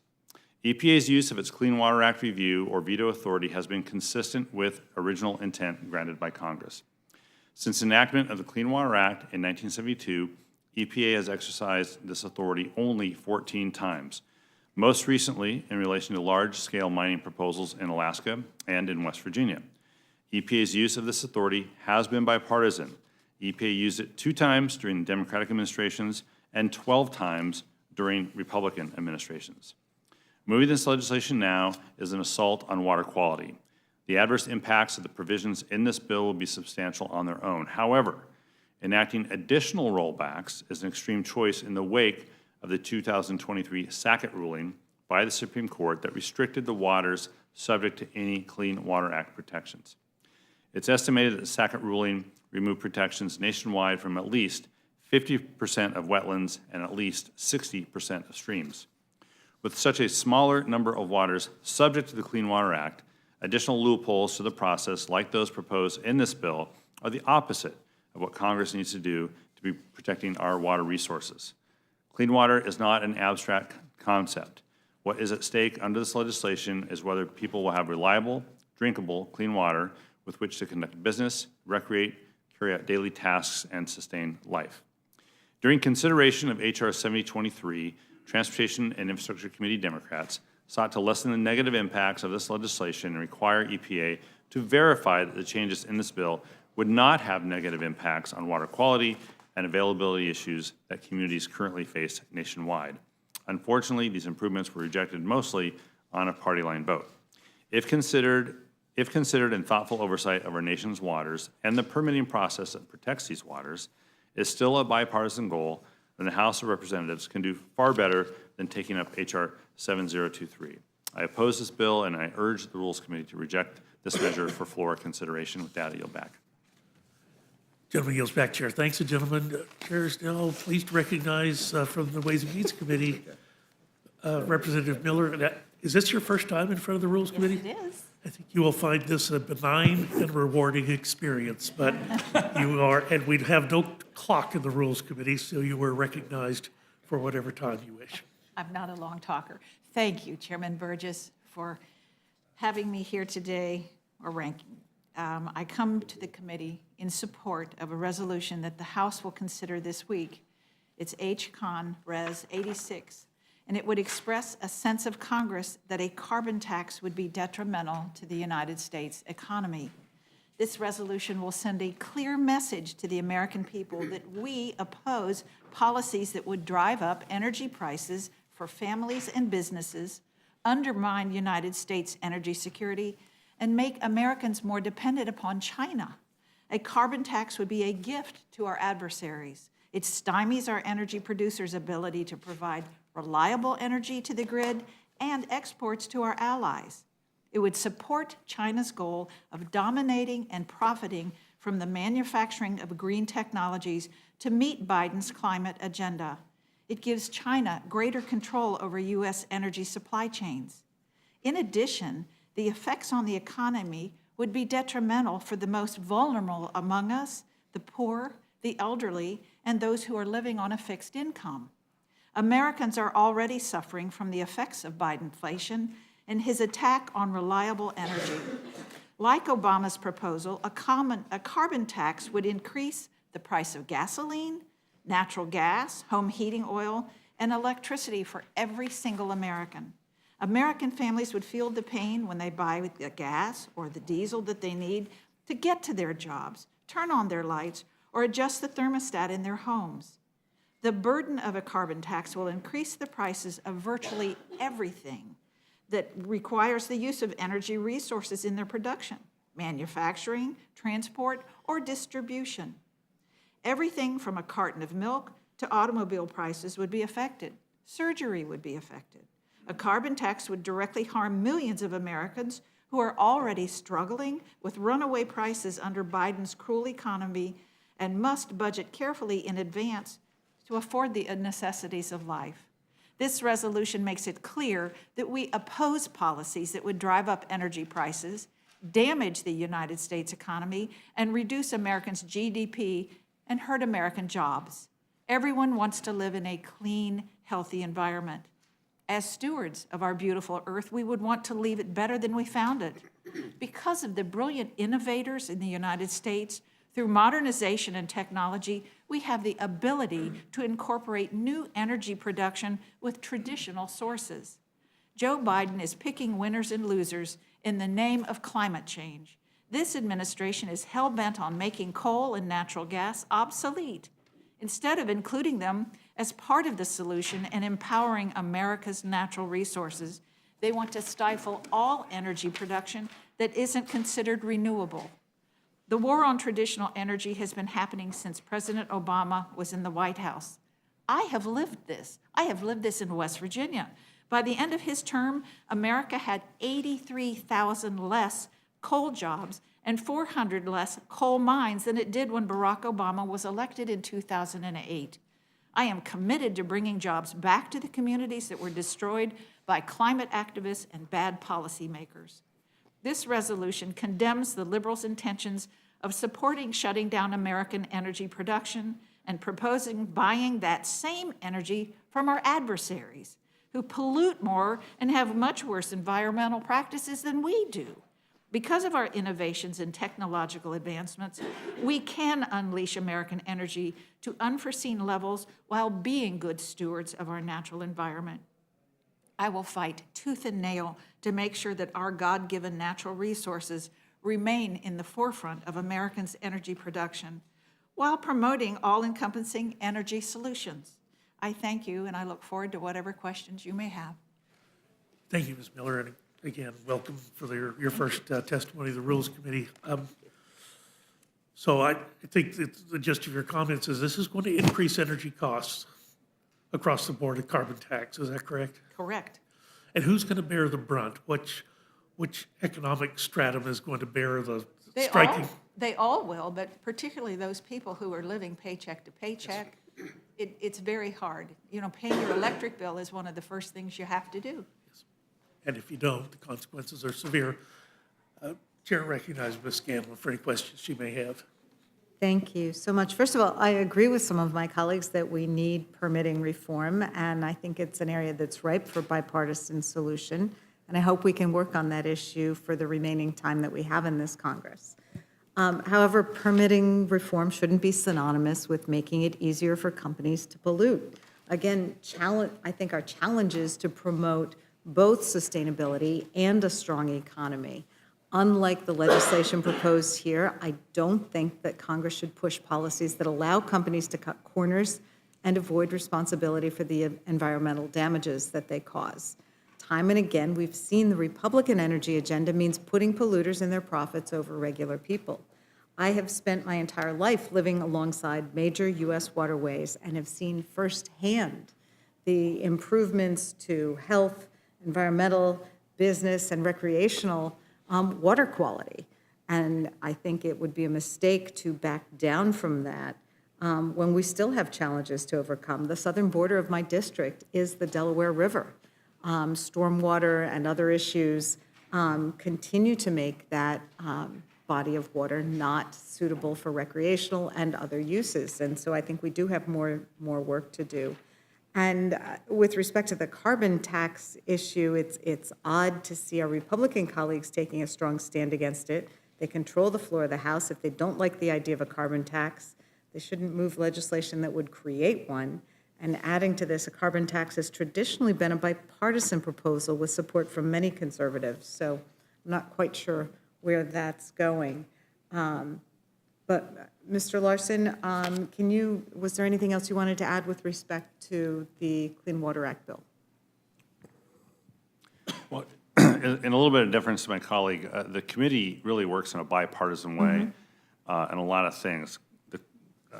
The changes to the Clean Water Act is not one of them. Our view is that it is, over the last 50 years, it has been the tool to ensure clean water for communities. It tends to be the downstream communities that end up being harmed by changes in the Clean Water Act. We are still sorting out the impacts of the Sackett decision as well from last year. It seems both very early to begin making changes to the Clean Water Act when we're still sorting those issues out, as well as taking steps, as I've outlined, to undermine what has largely been bipartisan support for an independent authority that the EPA has in many ways. And so that's why we're recommending a no. We're also recommending a no because of we had opportunities to have amendments in committee. They failed, that's fine, but we also had opportunities to have amendments brought here and maybe for the floor, looking at impacts on pregnant women, looking at impacts on children, looking at impacts in downstream communities, all of which, we certainly hope are made in order, but I'm not sure that'll be our choice to have those made in order. Okay, well, obviously would support that. Thank you. I yield back.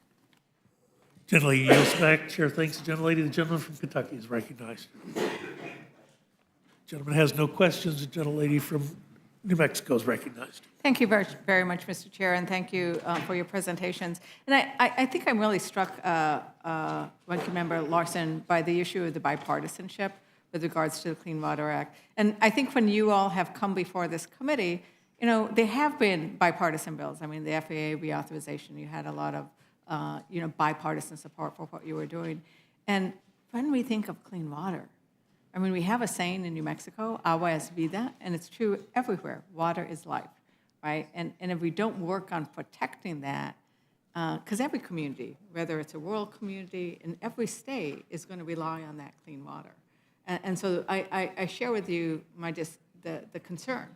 And as an example, I think about people who both want to have clean water and then enjoy it. Like we have a lot of anglers who want to make sure that their streams and their are clean. And one of the concerns I have is, would this bill impact the ability to regulate mining company waste and effluent that might go into our streams and rivers? I can get back to the committee fully on that, but the bill does interfere with the EPA's independent decisions on two projects in particular. One that I know very well, the Pebble Mine in Alaska, that if it were to go through, would heavily impact the Bristol Bay sockeye fishery, which is the single most sustainable fishery in the United States, creates thousands of jobs, supports thousands of jobs already, and endangering the Bristol Bay, the rivers and the tributaries that serve Bristol Bay, endangering those for the sake of one mine doesn't make a lot of economic sense, much less environmental sense. And so for that reason and other reasons, we're recommending a no on sending this bill to the floor. Thank you. And I think this issue of, the very large commercial operations like the salmon and throughout the Pacific Northwest, you see those issues. In my district, we have a beautiful river called the Pecos River, which took years to clean up, and which we are still fighting to make sure that we do not have it repolluted. So I think that you find these examples across districts across the country. And with that, I yield back. Gentlelady yields back. Chair thanks the gentlelady. Chair recognizes the gentlelady from Minnesota. Gentlelady has no questions. The gentleman from South Carolina is recognized. The gentleman has no questions. The gentleman from New York is recognized. It seems like a trend here, but I'd like to just pivot for a moment to discuss H-Con Res 86. Representative Miller, can you remind us once more today who will be impacted the hardest if the Biden administration and the Democrats here in Washington imposed a carbon tax? And will it be the wealthier Americans or will it be those on low and fixed incomes? Oh, absolutely, those in the lower end of the economy. They're the ones that will be struggling. I mean, with the inflation that we have right now that people love to call Bidenflation, prices of everything have gone up. We're spending probably $750 a month more now than we have in the past just to make ends meet. And this does nothing but raise it even higher. Now, thank you. Can you remind us, where would these folks, these working class Americans, low-income Americans, and retired Americans on fixed incomes, where would they feel this carbon tax the most? Well, in their pocketbook, because in order to pay their electric bills, again, it'll be very hard for them to make ends meet. And who stands to benefit the most from this imposition of the carbon tax? I mean, that's what's the... Well, mostly the people that are pushing the green energy, as well as China. The fact that they could even qualify for some of our taxes appalls me, that our money would actually go to China and give them relief for carbon tax, credits. Thank you very much, Representative Miller, and I have no further questions. Gentleman yields back. Chair, thanks, gentlemen. I do have one follow-up question for Ms. Miller. So this will affect people who earn under $400,000 a year? Oh, absolutely. We are and told that less. they're excluded from a tax increase, but they actually will be hit with a tax increase. We need to continue to use our good, solid energy that we're used to from our natural resources in order to keep our baseload grid healthy and continue with our innovation of learning how to get better as we go along. Very well. Seeing no other members wishing to ask questions, this panel, I want to thank you for your participation. This panel is excused, and congratulations on a successful start to your career in the Rules Committee. Thank you.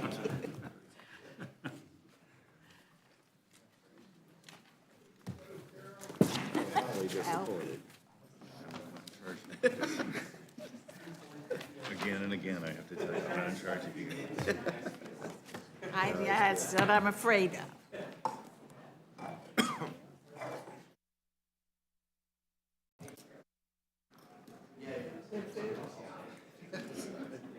feel like I just ate lunch.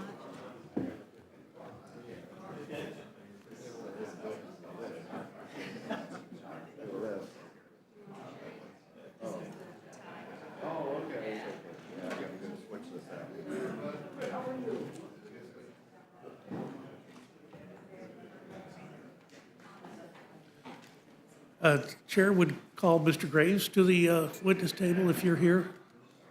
Representative Graves?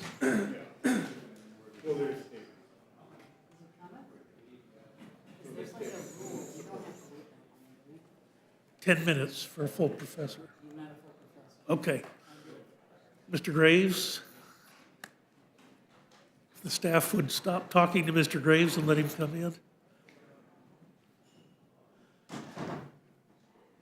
Thank you, Mr. Graves. Welcome to the Rules Committee. You're recognized to speak on your amendments. Thank you, Mr. Chairman. Mr. Chairman, we have two amendments. One of them is offered to three different bills. It is legislation that passed out of the House Natural Resources Committee on a bipartisan vote, and it's called the Bridge Act. And so what it does is it actually requires that lease sales be resumed for energy production because those lease sales have been stopped. The United States is effectively ceding energy superiority or energy. Oh, so you wanted to hear me? Got it. Do I need to start over or no? We good? Okay. Is actually ceding energy superiority or energy leadership to other countries by the decision to stop leasing energy areas that are available in the United States. And so, I'll say it again, this legislation, we've filed this amendment to three different, well, I guess technically four different bills, which is 1023, 1121, 6009, and 7023. I believe we may have a germaneness issue on the last one, but on the other three bills, that we have filed it and would love to see this this amendment be made in order. I'll say it again. The bill passed out of the House Natural Resources Committee. It did have bipartisan support. The bill is a revenue generator as determined by the Congressional Budget Office. And the House Natural Resources Committee has issued a report on it, and I know that Chairman Westerman is supportive. So that's the first one, and that one's called the Bridge Act. The second one is an amendment to the Clean Water Act bill, and what it does is you may recall, Mr. Chairman, that under the Inflation Reduction Act, the Congressional Budget Office did an assessment on the overall cost of the legislation.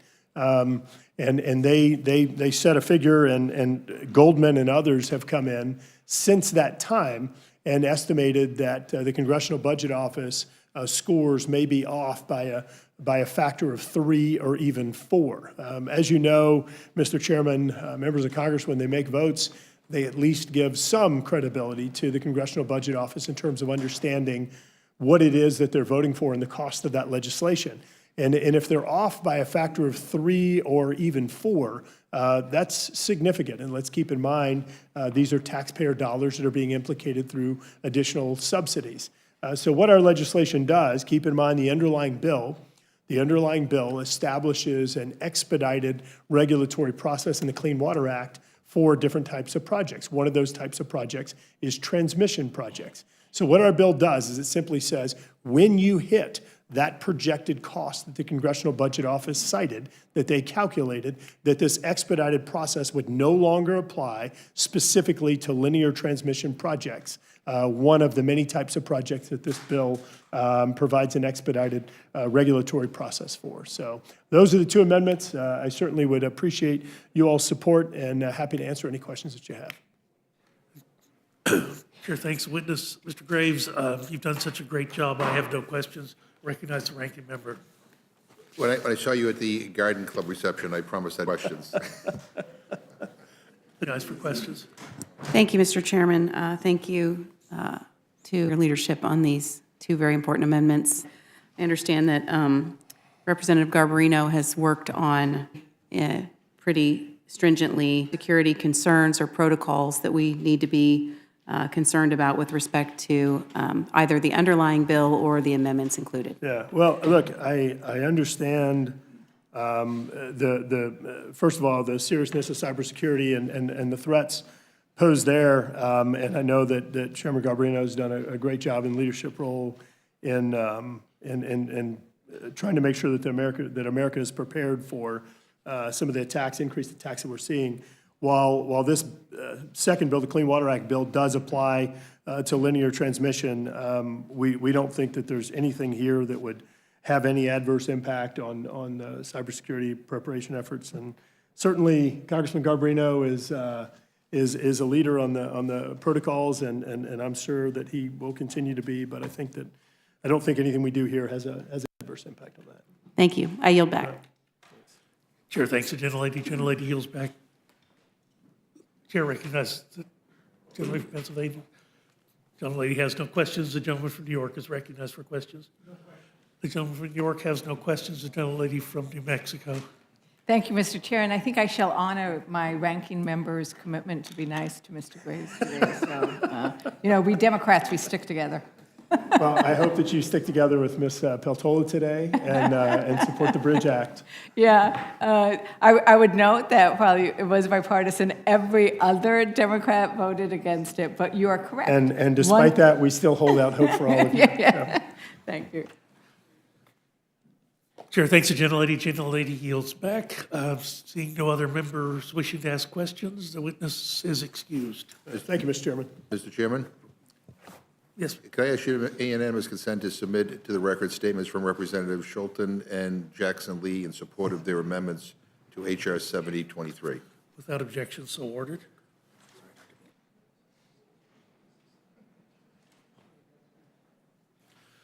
This time, the chair is going to recess, subject to the call.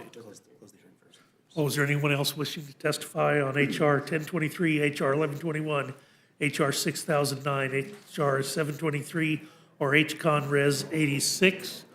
Seeing none, this closes the hearing portion. Without objection, the committee stands in recess, subject to the call of the chair. Don't go very far.